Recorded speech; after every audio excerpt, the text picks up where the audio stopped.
Hello and welcome back to the Project Management PrepCast. I'm your instructor, Cornelius Fichtner. This is our lesson on human resources management, where we teach you the basics so you can get your team to be excited about what you need them to do. In part 1 of the lesson, we covered an overview of motivation and 4 core motivational theories, Maslow's theory as well as theories X, Y, and Z.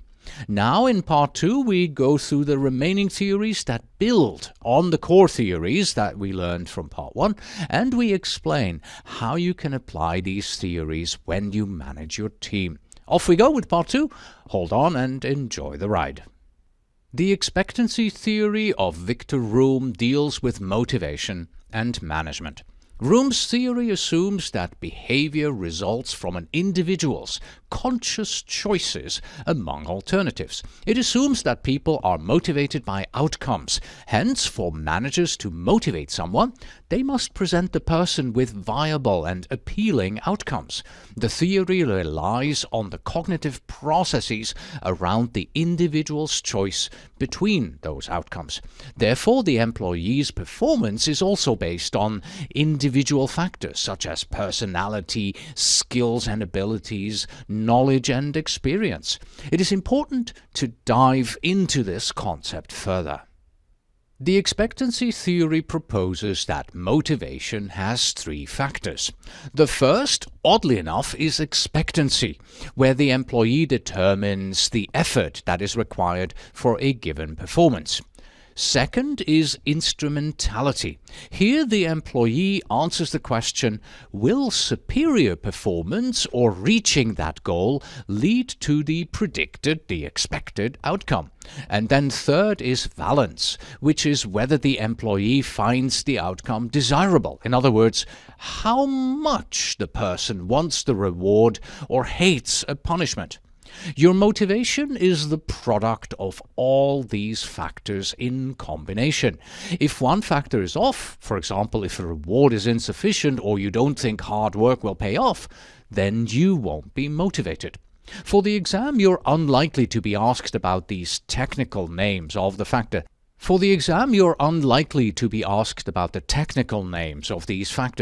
sufficient to know them as effort, performance, and reward. Those words are not only easier to say, but also easier to remember. Here is an example that might help. Imagine you are a new salesman given an unrealistic sales target.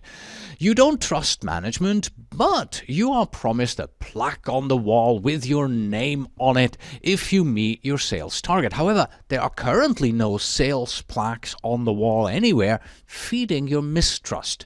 Very honestly, you don't really care to have your name on the wall of this company.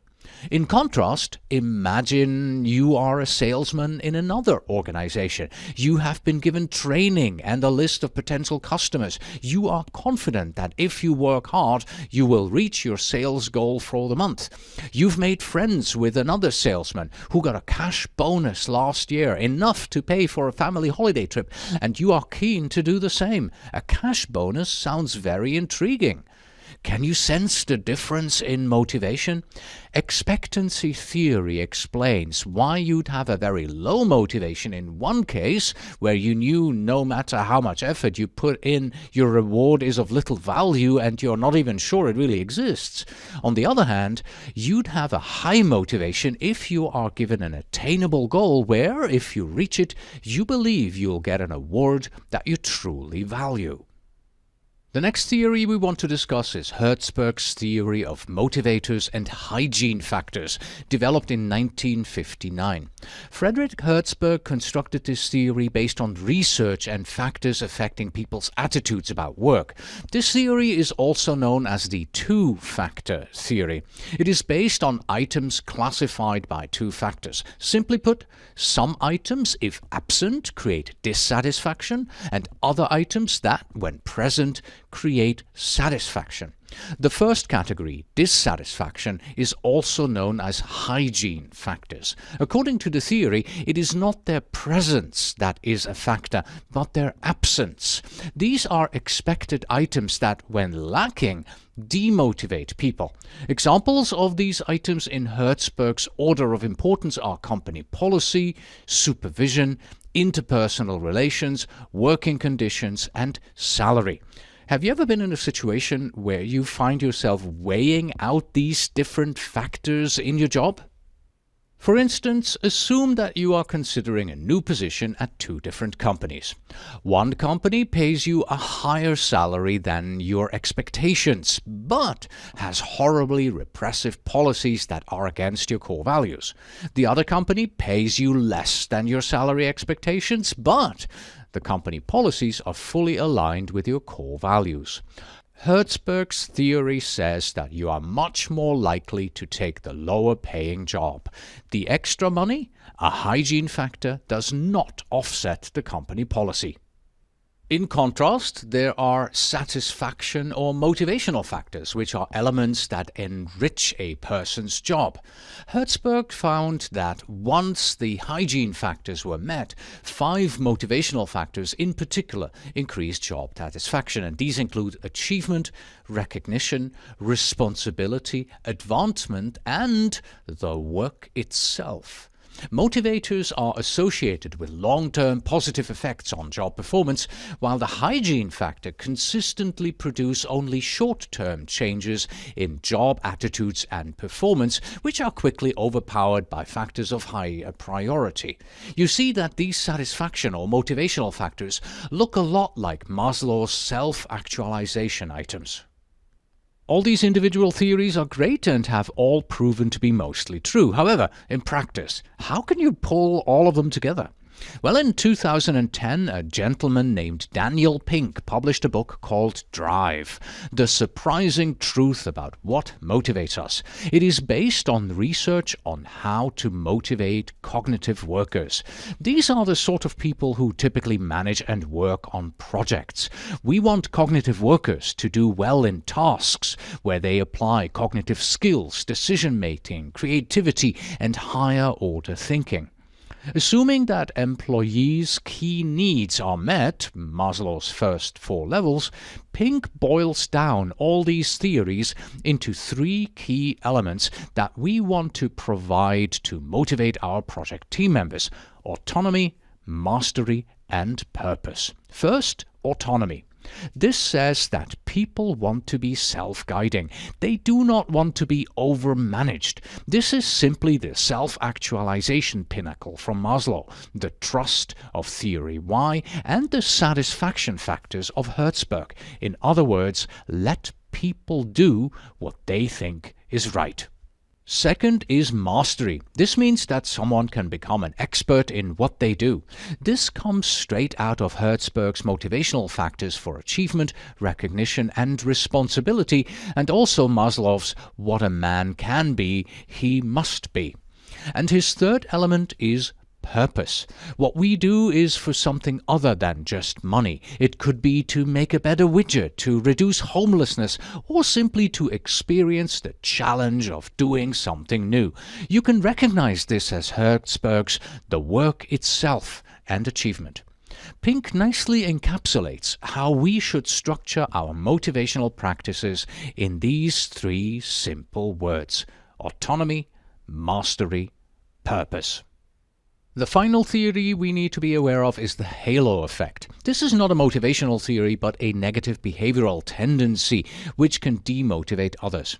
The halo effect refers to a cognitive bias where the assessment of one of the qualities of an individual serves to influence and bias the judgment of other unrelated qualities in the individual. This translates into how you perceive a person's qualities.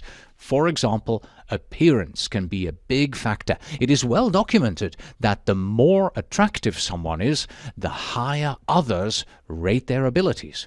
Attractive people are often judged as having a more desirable personality and more skills than someone of just normal average appearance. That is why celebrities are often used to endorse products, even if they have no particular expertise or skills to evaluate how good the product actually is. Another way to say this is that you may think that a person who is good at X must be good at Y. For instance, people are prone to say that if a person is good at driving a car, then she must also be good at teaching people how to drive a car. The halo effect does more than look at people in the wrong light, but it demotivates people who can see the perceived abilities do not exist. And now it's time to shift gears and talk about how some of these theories relate to actions, specifically fringe benefits and perks. Both augment employee compensation. Fringe benefits include items like daycare, training, and education. These fringe benefits are not only for the employee, but indirectly benefit the employer as well. For example, a daycare center near the workplace might enable an employee to work more hours. Employee training and education enables them to do a better job. There are fringe benefits that can change over time. For instance, flexible spending accounts and medical benefits. Limits on flex spending accounts can vary based on current regulations, and it's not uncommon for employers to revisit and change medical benefits and providers every year. Some companies have 401k retirement programs here in the United States where employers match a percentage of employee contributions to a self-administered retirement fund. In summary, fringe benefits are the things that every employee might expect to get above their salary. What is available varies with different countries, industries, and organizations. And then there are perks. Now for a bit of trivia that you might use to impress your friends with. Do you know where the word perk comes from? Well, it's the shortened version of the more formal term perquisite. A perquisite, according to the Merriam-Webster dictionary, is privilege, gain, or profit incidental to regular salary or wages, especially one expected or promised. As the definition states, it is discretionary in nature. Perks are the things that not everyone gets. Often perks are given to employees who are doing notably well, hold an executive position, or have seniority. Common perks include company cars, which may even be chauffeur-driven, special VIP parking spots, travel accommodations, sports memberships, or the like. But the important thing about these two is how you use perks and benefits to motivate your team members and employees. It's both an art and science. First, remember Maslow's and Herzberg's concepts about basic needs, safety, and the rest. Offering a 20 or 30-year-old a 401k retirement plan when they cannot afford health insurance is not going to be a huge motivator. Their first goal is their family's safety, so medical insurance is likely to be more important. At the same time, an older employee or one with no children sees little value in daycare benefits and may see safety in an aggressive 401k retirement plan. Motivating people is a highly individual action that should consider dozens of attributes about the specific person. The payback, however, to your project may be untold gains. As we begin to wrap up this lesson, it's a good idea to reflect on what we have learned with a review question. Here it is. Which of the following is considered a motivational factor according to Herzberg's motivation hygiene theory? Is it A, salary, B, job security, C, personal relations, or is it D, recognition? I'll give you a few moments to think about the answer. If you need more time, please press pause.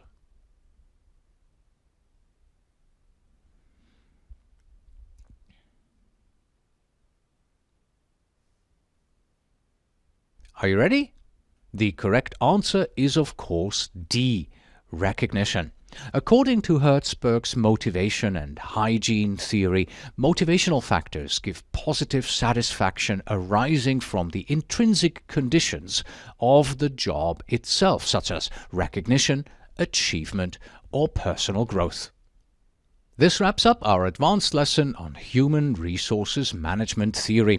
By now, your head may be swimming in information from the far end of the alphabet and with numerous theories. So, here are some takeaways to keep you motivated.